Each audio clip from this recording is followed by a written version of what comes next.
নমস্কার, উড়ান প্রস্তুতি ইউটিউব চ্যানেলে আপনাদের সকলকে স্বাগত জানাই।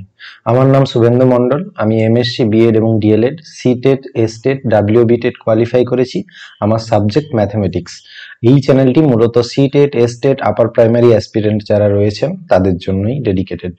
এখন আমি আপার প্রাইমারি নিয়ে কিছু আলোচনা, এলিজিবিলিটি, সব গ্যাজেট অনুযায়ী কিন্তু আপনাদের বলবো। তো চলুন শুরু করা যাক। আপার প্রাইমারি এক্সামটা কি এক্সাম? আপার প্রাইমারি এক্সাম আসলে হচ্ছে এটা কন্ডাক্ট করায় ডাব্লিউবি। এই দেখতে পাচ্ছেন আপনারা ডাব্লিউবি সিএসএসসি, মানে এ তিনটে এক্সাম কন্ডাক্ট করায়। তিনটে কেন, গ্রুপ সি গ্রুপ ডি ধরলে আরো 5টা এক্সাম। তো ডাব্লিউবি এসএলএসটি যারা আপনারা দিলেন, এসএলএসটি এক্সাম কন্ডাক্ট করায়, তার সাথে এই আপার প্রাইমারি এক্সামটাও কিন্তু কন্ডাক্ট করায় ডাব্লিউবি সিএসএসসি। ঠিক আছে, আপার প্রাইমারি এক্সামটা মূলত স্কুল টিচিং এর 6 to 8 ক্লাস 6 to 8 কে পড়ানোর জন্য এই এক্সামটা হয়ে থাকে। তা এই এক্সামটা কি এক্সাম? এই এক্সামটা আসলে একটা eligibility exam, teacher eligibility test. আচ্ছা, টেট আরো একটা এর সাথে এক্সাম হবে, সেই সম্বন্ধিত বিস্তর আলোচনা আমি কিন্তু পরে করছি। প্রথমেই বলবো কারা এক্সামে বসতে পারবে। তাহলে এলিজিবিলিটি কি রয়েছে? তাহলে এলিজিবিলিটি রয়েছে এখানে আপনারা বিএসসি, তার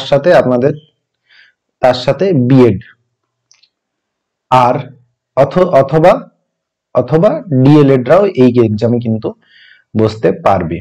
শুধুমাত্র ডিএলএড যারা করেছে আর বিএসসি রয়েছে। এরপর পার্সেন্টেজের যে ক্রাইটেরিয়াটা রয়েছে, এনসিটি নতুন গাইডলাইন অনুযায়ী, গ্যাজেটে পরিষ্কার বলা আছে এনসিটি নতুন গাইডলাইন অনুযায়ী হবে, এবং সেখানে পরিষ্কার বলা আছে যে 50% আপনার কিন্তু বিএসসি তে থাকতে হবে। 50% থাকলে তবেই কিন্তু আপনি এই এক্সামে বসতে পারবেন। তাহলে যাদের গ্র্যাজুয়েশনে 50% নেই তারা কি এই এক্সামে বসতে পারবে না? এই হচ্ছে প্রশ্ন। তো এই প্রশ্নের উত্তর হচ্ছে, তাহলে মাস্টার ডিগ্রি যদি থাকে তাদের যদি মাস্টার ডিগ্রি থাকে উইথ 50%, তাহলে কিন্তু এই এক্সামে বসতে পারবেন। তাহলে বিএসসি তে 50% না থাকলেও চলবে, মাস্টার ডিগ্রি যদি থাকে। কিন্তু এখনো পর্যন্ত এইটা কিন্তু ক্লিয়ার যে বিএসসি তে 50% শুধুমাত্র না থাকলে সে কিন্তু বসতে পারবে না। আচ্ছা, এর কি এজ লিমিট রয়েছে? এজ লিমিট পরিষ্কার গ্যাজেটে লেখা রয়েছে, যেটা নরমালি হয় 21 থেকে 40 বছর। এই 40টা হবে যে বছর নোটিফিকেশনটা বেরোবে সেই বছরের 1 জানুয়ারি অবধি হতে হবে। মানে কি, যদি এই বছর মানে 2025-এ যদি আপনাদের নোটিফিকেশনটা আসে, তাহলে 1 জানুয়ারি 2025-এর মধ্যে আপনার 40 বছর হতে হবে, তাহলে এই এক্সামে বসতে পারবেন। আশা করি ক্লিয়ার হয়েছে। চলুন নেক্সট আমরা একদম এর এক্সাম প্যাটার্ন নিয়ে কথা বলবো, এবং সেটা একদম আমরা গ্যাজেট থেকেই একটা স্ক্রিনশট, এই স্ক্রিনশটটা গ্যাজেট থেকেই নেওয়া, সেই গ্যাজেটের স্ক্রিনশট অনুযায়ী আমরা কিন্তু প্রত্যেকটা জিনিসকে ডিসকাস করব। তাহলে এখানে দেখুন 5টা-6টা পয়েন্ট রয়েছে, 1 2 3 4 5 6। প্রত্যেকটাতেই বলা রয়েছে কিভাবে পরীক্ষাটা হতে চলেছে।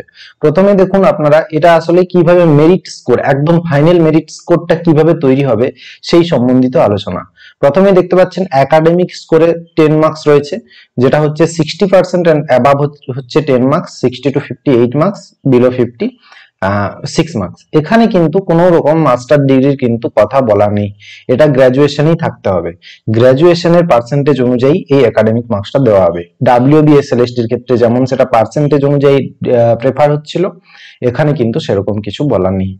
আচ্ছা, টেট ওয়েটেজ, এই টেট ওয়েটেজটা হচ্ছে 40 মার্কস, অর্থাৎ টোটাল টেট যে পরীক্ষাটা হবে, টোটাল টেট পরীক্ষা হবে 150 মার্কসের, যেটার কোয়ালিফাইং মার্কস হচ্ছে 90 for unreserved and 82 for other categories. তাহলে 90 পেলেই কি বসতে পারবে? হ্যাঁ, 90 পাওয়া মানেই আপনি কোয়ালিফাই করলেন, কিন্তু এখানের মার্কসটার কিন্তু ওয়েটেজ রয়েছে 40 মার্কস। অর্থাৎ ধরুন 90-র মধ্যে আপনি 150-র মধ্যে 150-র মধ্যে যদি আপনি 90 মার্কস পান, তাহলে আপনার পার্সেন্টেজ অনুযায়ী সেটা কত হচ্ছে? 60%। তাহলে সেই 60% এর নিরিখে 40 নাম্বার থেকে আপনি কিন্তু এখানে 24টা নাম্বার কিন্তু মেন মেরিট যখন স্কোর হবে সেখানে কিন্তু পাবেন। তাহলে এই 10 মার্কসের 10, 8 বা 6 মার্কস পাবেন, তার সাথে এখানে নিজের মার্কস অনুযায়ী, টেটের মার্কস অনুযায়ী কিন্তু মেরিট স্কোরে এই মার্কস গুলো পাবেন, যে যার যত পার্সেন্টেজ হবে সেই অনুযায়ী। ঠিক আছে, এরপর আসছি আমরা রিটেন এক্সামিনেশন, যেটা আছে এখানে দেখুন লেখা রয়েছে রিটেন এক্সামিনেশন। এটা কি? 25 মার্কস যেটা লেখা রয়েছে এটা আসলে কিন্তু একটা সাবজেক্ট স্পেসিফিক টেস্ট হতে চলেছে। তাহলে দুটো কিন্তু এক্সাম হবে, একটা হচ্ছে যে টেট যেটা 150 মার্কসের হবে এবং আরেকটা সাবজেক্ট স্পেসিফিক টেস্ট হবে। তাহলে সাবজেক্ট স্পেসিফিক টেস্টে কিন্তু আপনাদের নিজের নিজের যে সাবজেক্টে বসবেন সেই সাবজেক্টে আপনাদের একটা পরীক্ষা দিতে হবে এবং সেই পরীক্ষাটা কিন্তু এখন 25 মার্কস লেখা রয়েছে এবং এটা হয়তো বা 100 মার্কসের হবে। এই 25 মার্কসটা ওয়েটেজ, এর নিয়ে বিস্তর আলোচনা আমি করছি। তাহলে এই 25 মার্কসটাও কিন্তু এইভাবে যেরকম বললাম সেরকম যদি 100 মার্কসের হয়, আপনি যদি 50% পান তাহলে 25 নাম্বারের অর্থাৎ 12.5 নাম্বার কিন্তু মেরিট স্কোরে পাবেন, এই অনুযায়ী আর কি হবে।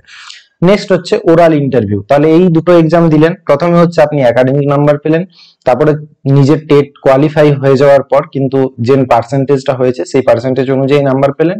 আরেকটা কথা বলে রাখি, যারা পুরনো 2016তে যে টেট হয়েছিল সেই টেটে যারা পাস করেছেন তাদের ক্ষেত্রেও একই জিনিস প্রযোজ্য, তাদেরকে আবার পরীক্ষা দিতে হবে না। কিন্তু যারা ভাবছেন যে নাম্বারটা আমি বাড়াতে চাই তারা অবশ্যই পরীক্ষাতে বসতে পারবেন। নেক্সট হচ্ছে রিটেন এক্সামিনেশনের কথা বললাম। এরপর 4 নম্বরে দেখুন লেখা রয়েছে ওরাল ইন্টারভিউ, এটা হচ্ছে 15 মার্কস। এটা আশা করি সবার ক্লিয়ার যে ওরাল ইন্টারভিউতে 15 মার্কস থাকবে। আচ্ছা ডেমো, এখানেও কিন্তু ডেমো থাকছে 5 মার্কসের। ডেমোতে কিন্তু 5 এবং ওরালে হচ্ছে 15, মানে টোটাল এইখানে ইন্টারভিউ বোর্ডে আপনি 20 মার্কসের একটা ব্যাপার থাকছে। নেক্সট হচ্ছে দেখুন প্রায়র টিচিং এক্সপিরিয়েন্স, এই নিয়ে কিন্তু প্রচুর ঝামেলা চলছে, অনেক কিছু ব্যাপার স্যাপার চলছে। এখানেও কিন্তু 5 মার্কস রয়েছে প্রায়র টিচিং এক্সপিরিয়েন্স, যেটা WBSLST তে 10 মার্কস ছিল, এখানে রয়েছে 5 মার্কসের ওয়েটেজ। এবং এটা কিভাবে লেখা রয়েছে দেখুন, at the upper primary level.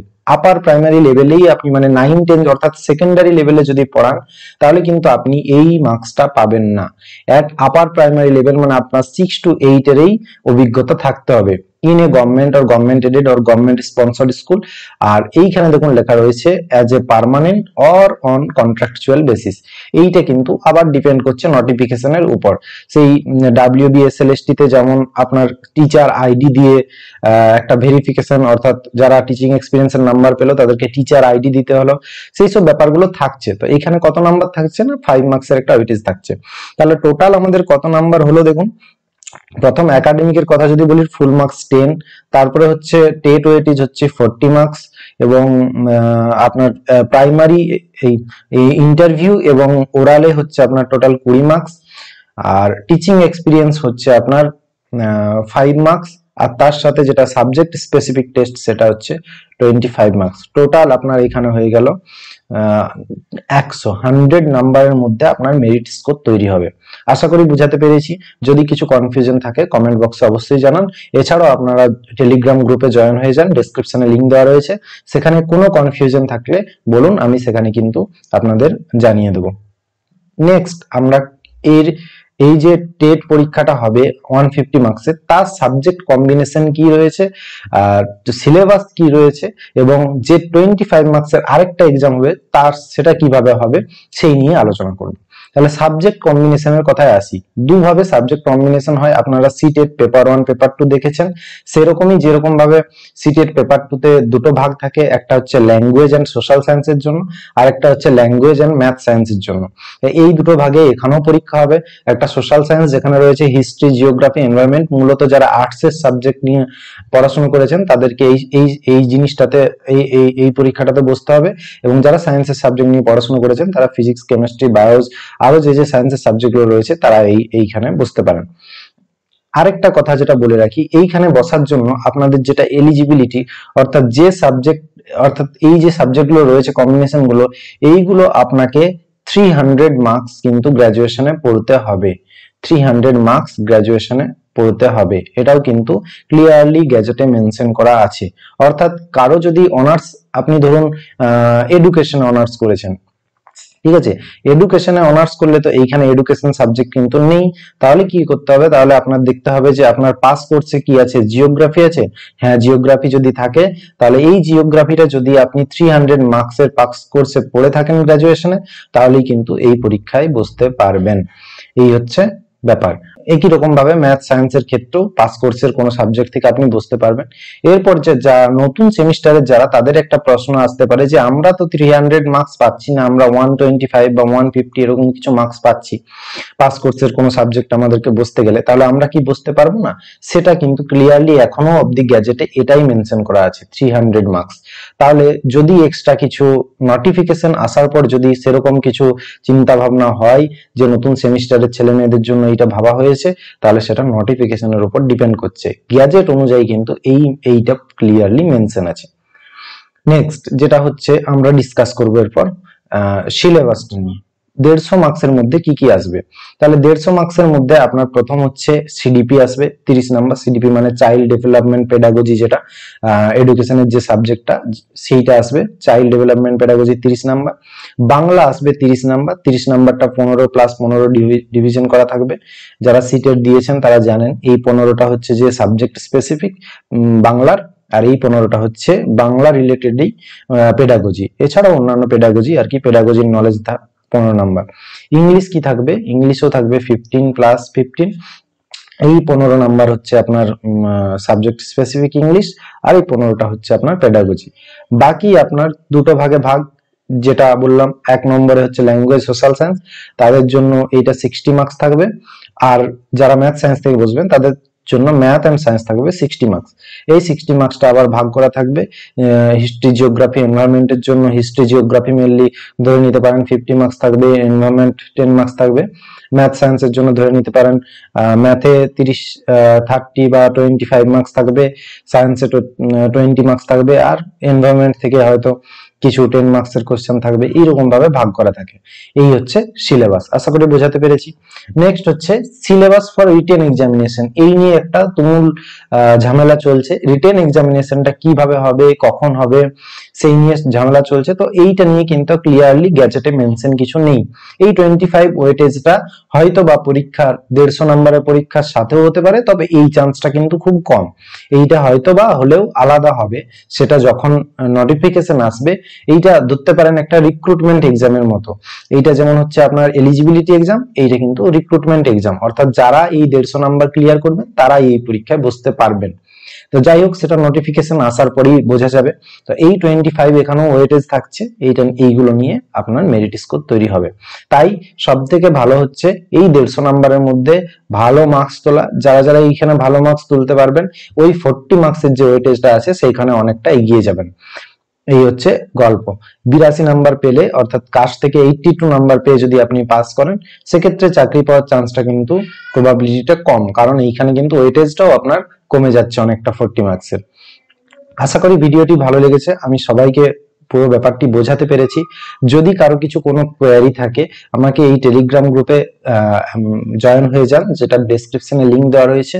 এখানে আমি এই সিটেট পেপার 2, আপনারা তো বুঝতেই পারলেন যে সিটেট পেপার 2 এর যে সিলেবাস, সেই সিলেবাসের সাথেই একদম ম্যাচিং এই আপার প্রাইমারির সিলেবাস, এবং আমি এখানে পিওয়াইকিউ নিয়ে আলোচনা করব এই ইউটিউব চ্যানেলে, এবং এর যে পিওয়াইকিউ যে সলভ গুলো, সেগুলো কিন্তু আমি টেলিগ্রাম গ্রুপে আপলোড করে দেবো। তাই আপনাদের সুবিধার্থে আপনারা এই টেলিগ্রাম গ্রুপে জয়েন হয়ে থাকুন।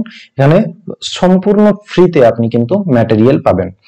তো ভিডিওটি ভালো লাগলে চ্যানেলটিকে অবশ্যই সাবস্ক্রাইব করুন, আর যারা আপার প্রাইমারি অ্যাসপিরেন্ট রয়েছে আপনার পরিচিত, তাদের সাথে এই ভিডিওটি শেয়ার করে নিন। Thank you. Thanks for watching Udaan প্রস্তুতি।